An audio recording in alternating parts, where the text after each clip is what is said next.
Hello everyone. Uh, Welcome to today's show. So today we are going to talk about a very specific topic and very crucial topic of sexual harassment in research institutes of India in our country. And today we have the guest named Asundra Sharma. She has done her PhD from University of Toronto, and she has also done her master from one of the premier research institute of India. So let's straight go to her. And hello, Asundra, kindly introduce yourself. Hello, hi. Thank you for having me on the show, and I'm really happy that you gave me this opportunity to speak on sexual harassment in academia. And I have been a victim 8 years ago, and that is why I think it's very important that I come forward and talk about it now. So, just a brief introduction. I did my master's in 2000. I graduated in 2012, basically from ISER Calcutta with my master's degree. Then I did my PhD in Italy from University of Trento. And then I did a postdoc in States, and now I'm in Toronto again as a research fellow. Okay. So I'm open to any of the questions you Yes, have. so um, this issue started from the offices. Earlier in the offices work like company, big company, there used to be some cases about sexual harassment done by boss or the vice president or company director. Then there was some guideline issued by Supreme Court in 2013. That was called Isaka guideline. And that was especially for the at workplace, and then later it also got extended to the research institutes. And the most crucial part in the research institute that you have a one supervisor, dean, HOD, director. They have lot of power. In the job, what happen if you get harassed? You can speak it out. But in the academia, you have your degree that will be given after 3 year or 5 year when the case happens. But in the job, what happen if you feel harassed? You will complain, and and if even nothing will happen, you can exit the company and find some other job. But in research institute, this does not happen. So I will ask first about like how is your experience at your PhD institute? Means how do they have some policy for sexual harassment? Are they strict, or they like Indian institute? They don't even follow the law. So, like outside India, the situation is little different. Mhm. I'll say not like extremely different, yeah, but a little different. They do follow most of the guidelines, Mhm. and any romantic relationship is prohibited between a student and a mentor. And another thing is like if you do have a complaint about sexual harassment, at least they take it seriously. They do listen to you and they do investigate. Back in India, I'm pretty sure, at least in ISER Calcutta, they do not investigate anything. Not just about sexual harassment, like any type of complaint or any type of request, any type of issue you have, they completely dismiss it, saying it, oh, we do not cover this type of stuff, or this is against our policies, this is not what we are here for. So back in Italy, my experience was very good. The overall, the way the university was running was very professional. I never came across any issue of harassment. Mhm. So So, people are like pretty clear with how to so go. okay. So I was also checking some guideline of Ministry of Women Affairs and the Ministry of Human Resource for the research institute or higher education institutes. They mandate all the institute to have some ICC, like internal complaints committee, in which they mandate that institute should have at least three student representative in the committee, and one external member has to be from NGO or have knowledge about the sexual harassment cases. But I was checking the lot of institute website in last week, and I found almost none of the Indian institute follow this guideline. They don't have either the student representative in the committee, either they have some senior scientist or scientist of other institute as a external member. Like they will get some their friend in the committee or something else. Like in the law which was made to have an external member from NGO to have like here in the institute we have faculty. I mean, if the NGO here the man or woman or any lawyer who was working for sexual harassment cases at workplaces, that would be beneficial. But if you call like a senior scientist from other institute as an external member, I think he or she would not be able to help the students. So What is your take on that? The Indian institutes even don't follow the government guidelines. Yeah, they would not, because if they do, 50% of the faculty members will be fired. And there are like complaints piled up against single faculty member. I mean, especially ISAK has like garnered very negative reputation recently, especially in the case of Dr. Parthasarathi Roy. And I mean, I am like openly coming out now and telling you about the case of sexual harassment that happened back in 2012, and I did not complain because there was like no committee, there is no student body, there is no procedure, there is like no protocol. If you suffer from something like this, who to complain? All teachers know each other. They will dismiss your complaint, and you know that. You know how the system works when you are in that institute. And if they start following the correct guidelines, and if they actually have people from NGOs or anything, the true condition of their institute will come out. The thing is, like back in India, at least when I was studying, they don't even follow a professional language. Parthasarathi will say anything to anyone, not even just girls, even to boys. He has no control on his mouth. He never had. He thinks like everyone belongs to him. People who join his lab are his property. He would like harass them, and he has said things to me which not just only qualify in the category of sexual harassment, but like mental abuse. So there are like so many things in addition to sexual harassment, that if these people back in India, they start having NGOs, each and every faculty member, I'll say 80% of them will have cases piled up against them. And their goal is to protect the faculty. They protect each other. They cannot stand for anything. You know, if you go to the head of your department and complain about the faculty, they are not going to believe you. They will go behind your back to the faculty member against you have complained, and they will try to shield the faculty. And generally, this is not even how this protocol works. If you complain, you are to be protected, first of all. Yes. So you are to be protected. The person you complained against, they cannot go to him directly and give him all or her all the information and try to shield them. But in India, there is no protocol. The problem is they themselves don't know the protocol. How are they going to protect you? How are they going to protect the students? And that is the biggest issue. Yes, but now around 2016 or 15, now Indian governments have some well-defined protocol. But the problem is even the director of the institutes or vice chancellor of the institute, either they don't know the protocols or they deliberately ignore. Because when the protocols were issued by the ministries, it was sent to all the institutes and it was uploaded on India government of India budget. That is the most like important document, but they don't care about it. The like you said, when you face the harassment, did any female faculty member or your colleague or your batchmate try to help you or you take support from them? I mean, generally, when there is this case of sexual harassment, it occurs when you're alone, because the person who will harass you will not make a witness. They're not going to do it publicly. This generally happens around 3 a.m. in the lab, 1 a.m. in the lab, because that is how the work timings are back in India. At least in Ray Lab, that is how we used to work. You would like just drop in at 1 a.m. and how will you have a witness or someone to help you? He will say these things when you go to his office for a leave, or if you go to him for some sort of academic support. So generally there is no question of help, and how exactly you're going to have a witness. And you can talk to your friends and to female faculty member, whosoever you like. But the thing is, like, your friends are in equal vulnerable position as you.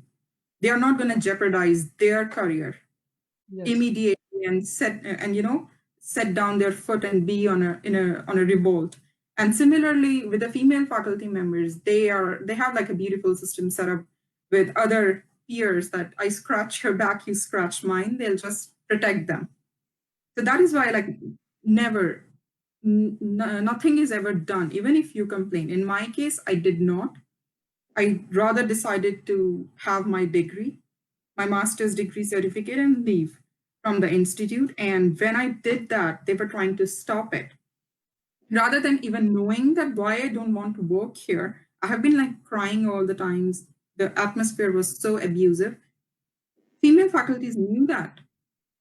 It was like very visible that this person, Dr. Ray, he shouts, he abuses, but like nobody ever even said that to him. Why are you talking to your students like this? Because I don't know how the system is now.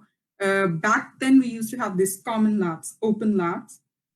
So everybody would work together in a big hall. So whatever you say to one person, other person can hear. They know what's happening, but like no faculty member will ever interject and stop the other one. So you, how can you expect any kind of help from them? Yes. So like I'm coming to the point, like having some like friends in your lab or batchmate. If you share the story to them, even if they try to like help you by complaining or by giving some support to you, they are also harassing. Like there are various cases in various institute of India. Like if any of your even male friend or friend try to help you, like every PhD students in India have some sort of research progress committee. If he or she tries to help any victim, the even the his or her supervisor is not the offender, but the offender may be in some sort of committee that will like control your grade or punish you for taking the step or do not give you the recommendation. And this problem mainly happen with the new institutes where the all the faculty are little bit younger in the institute and they don't have experience to handle. Even if they want to support you, they are like afraid, oh, he's my colleague, if I will say anything to him, I may get into the trouble. And what happened to the, even if you go to the director of the institutes or the vice chancellor of the institute or HOD, all those posts are temporary.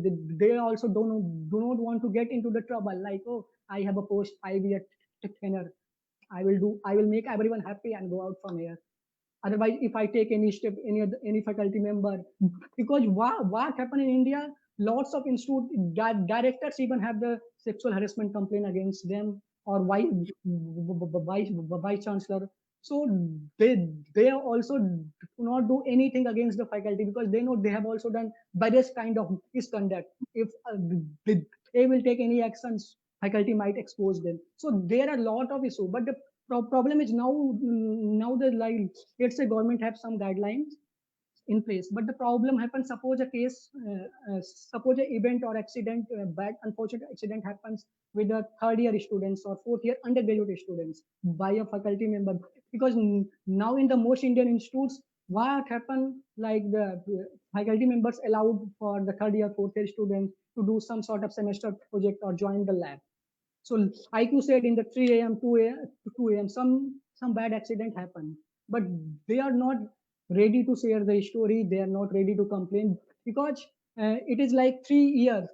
Like they have to spend 2 to 3 more more year there. So, what is your take on them, and what is your advice for those girls? Yeah, see, I just came across this complaint against PSR, and it was dismissed on the grounds that it was filed 3 months after the incident. So I think this thing is very stupid. If someone complains, it has to be taken seriously, even after 1 year or 2 year. And you cannot really tell people to, drop their fear, especially if they are undergrads or grad students under some professor. They are always going to be scared and they will think twice before coming forward. And another couple of problems with sexual harassment cases are that the victim, even if it's not about their career, it's a different type of fear they suffer from. Initially, they are always in denial. They need time to process what happened to them. It's like nobody's ready for sexual harassment, right? Especially when you are in such a vulnerable age of 21 or 22 years old. Around that age, you are not ready to tolerate or ready to witness anything of that sort. So generally, victims take some time to process. They try to go to a safe environment first and try to process what happened to them. So this 3 months guideline, and they say, okay, you are complaining after you graduated. This is stupid. It has nothing to do with graduation. First of all, it is like the time which a victim needs to process the information and be mentally prepared to make a complaint first. Because now the second issue here is like people do not believe sexual harassment victims easily. Yes. So generally when they start, and this has not happened to me again, like people don't believe you. I try to come out and speak about this. They don't believe you and they start passing obscene comments, Your inbox all of a sudden fills up with weird kind of messages, weird kind of slangs. Yes. So this is kind of your victim has. The society will mock them. Even if they are proved right, they will suffer. Even if they are proved wrong, they are suffered. Yes. So they have to understand that if a victim is saying that she has been harassed, it is true. 99% of the time it is true, because there is no gain for the victim to lie about something like this. That also in Indian society, because it So doesn't give you any kind of popularity. Why would they those lie? happens like offender and victim. Offender tried to make it like it is consensual relationship, and since Indian institutes don't have any ethics guideline for research supervisor, what is your take on that? What Because does in it mean? What is consensual relationship? A teacher and a student cannot have consensual relationship. And there are like so many loopholes. In one of the complaints I have read, you are not even supposed to meet a female student outside the campus at 9 p.m. yes, in like a deserted island or a deserted place. What were you doing there with a female student? Someone who is like 20 years younger to you, why are you meeting them? And then you are claiming that it's for a recommendation letter or whatever about the career discussion. You can do that on emails. So this is something male faculty members need to learn by themselves and for their own good, that they should not be entertaining female faculties or female students, sorry, outside the campus after dark in weird places where nobody is available. So there is nothing like consensual relationship. This is like outright offense. If even if they try to protect themselves by saying it's a consensual relationship, they should be fired immediately. This and is the second. also Yes, sir. And second thing happens like any advice for female faculty of the institutes, various institutes, like happen when they join institutes. They are also very young at that time. They also have some HODs. They also have to fill like their evaluation form to get promoted. Any advice for them to support yeah. the For like, the number of female faculties are like not high. First of all, to begin with, they are minorities in yes. academia basically, and they need male peers, male supervisors to actually help them grow up. That's why they just become like puppets basically. For them I'll say like you need to be stronger than what you are. Don't rely completely on your male peers. If a complaint comes against them, and generally the complaint goes to a female HOD or Yes. a female associate, so do take it seriously. Mostly they dismiss it, and I know some of them who would take this very lightly, and I think an action should be taken against them too. If more than one complaint is filed against the same faculty member, there has to be some relevance to the complaint, right? It Yes. cannot be fake. It cannot be consensual that every woman is having a consensual relationship with this faculty member and then coming back and saying, oh, that was actually harassment. Because there is no consensual relationship to begin with between a mentor and a mentee. And second, when there is more than one complaint, either written or just verbal, it should be taken very seriously. And I think now I know a few people who have complained against this particular person. This is the time female associates or female heads of ICER case should stand up and do something. Now I would like to talk about the large at large, like all the Indian institutes when they want to formulate some guideline or ethics or research tricks for students, they do it in 3 to 4 days. But if you ask, try to make the guidelines for the research supervisor, they will like, oh, it's a dean of faculty job, that job, board of donor job, institute job. They will try to delay the things, even if it is mandated by the government of India. But they will like, I will not do it, whatever you do. So, what is your take on that?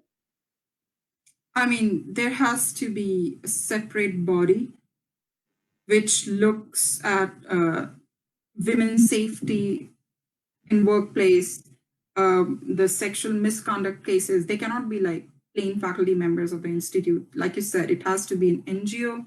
It has to be someone who doesn't have any interest, doesn't have any personal interest involved with these institutes, because they are never gonna follow the correct guidelines. Even if they do, they are gonna find some loopholes. They're gonna manipulate the system to protect themselves. So the best way will be to have like a national body, something, and which I'm sure does exist in India. I'm not much aware how it is right now. Yes, And there are you go. National Commission for Women, Ministry of Women. So they all exist, but the problem happens the bosses at the campuses don't let the student to avail those means options, because they will try to put a lot of pressure on you, and so that you don't even complain, and they will get away. The In the end, I would like to ask the most important things, like for the male student or male friend like us, when some cases come to us, what is your advice? Because sometimes we also got afraid, and we don't want to take risk to support a particular girl or particular victim. What is your advice for male student like me? Yeah, I'd say like male students and male friends, they need to help out the victim here, because victim is mostly, under fear, not thinking correctly what to do. And mostly she is on a rescue, like she wants to be rescued in that situation. She just wants to leave that place and be out of there. Most of the victims don't even want to confront the offender. That is another thing. But male or the helper or the friends, they can actually support the victim here. They can actually help her and show her what exactly should be done to deal with the offender in this case. And like you're telling this about this national body, which is there to protect, like not only female students, but also male, I'm sure, like against any kind of misconduct, you should write directly to them. I didn't know it during my time. I mean, we didn't even have like a proper ICERK administration setup. We were like the first batch when I started. But I think now, after 10 years, it's quite improved. So do not rely on like your supervisor or friends of the offender who are other faculty members. Write directly to this body. Make it like a public complaint. Make sure that you contact someone out of that organization. And And of course, I benefit would too. like, yes, I would like to also mention about, like, there are also some cases in various institutes of, like, uh, uh, teaching assistant with like undergraduate students. So it's not just faculty, because the who is the PhD student today after 5 year or 10 year, the same person become the faculty. So sometimes the teaching assistants also do some misconduct. I mean, I think if I could go back in time, the first thing I'll do is like make a written complaint, document it on the paper with time, date, location, name of the offender, and all the circumstances which are around immediately. Only then it can be a solid evidence, because after a certain while, everything starts to fade. You know, you Yeah. you don't remember the day, you don't remember the exact time. The first thing to do is like immediately document it. When it happens, maybe the victim won't document it because she's dealing with trauma. When whosoever comes to know about it, even if they believe or not, that's like a secondary thing, because that is another issue. People don't believe the victim. Try to document it just for the sake of, making and the proof. and And now the yes long I way. yes. Now the existing guideline of government allows that the friend or any colleague or any faculty or any person can lodge the complaint on behalf of girl. So it's not like girls has to lodge the complaint. So there is all the avenue, but in the last, I would like to you say to the director or chancellor or head of the institutes some sort of advice, if you can give to them. Well, I will say that your system is failing. It's failing miserably, because, especially, I can only speak about ICERK because I spent time there, a considerable time of my life. I'll say the complaints the list of complaints which I have come across, they are obnoxious. This is the time they need to wake up and they need to take some action, because if this keeps on going, the example which they are setting is completely wrong.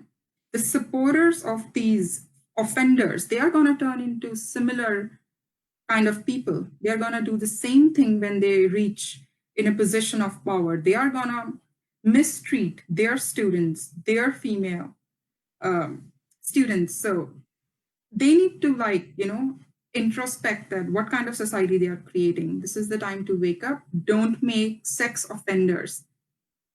They are making sex offenders. Basically, by not doing something, it gives confidence to people, confidence to those guys, or even women. Women can be sex offenders too. You cannot look at things in just one way.